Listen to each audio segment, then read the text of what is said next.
Hello everyone, today I will show you how to convert a PDF file to encapsulated PostScript file using Adobe Acrobat Pro DC. Open your PDF file with Adobe software and select Tools option.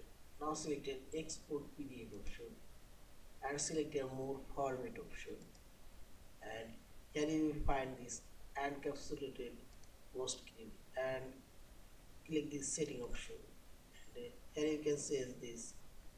You can convert it binary, also ASCII, and also you can say the language level 3 or 2. You can include image, include preview. Also you can convert specific page range or all page. I'll select all page. And this is output setting. You can change here as mark and delete. Also you can add here as a general option. And finally select OK and select export. So the save folder file destination and select save and wait for few seconds converting. And see this is an encapsulated PostScript EPS file. Yeah,